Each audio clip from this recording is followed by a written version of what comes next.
আমাদের এই সুন্দর লতিকার ভাষানো আমরা রাতে দেখে থাকি, কিন্তু আজ যেহেতু অনেকটা বেলা উঠে গেছে তাই অল্প সময় আপনাদের দেখালাম।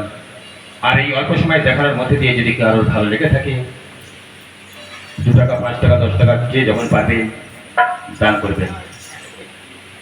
অল্প সময়ের মধ্যে দেখিয়েছি, যদি ভালো লেগে থাকে 2 টাকা 5 টাকা 10 টাকা যার যেমন খুশি দান করবেন।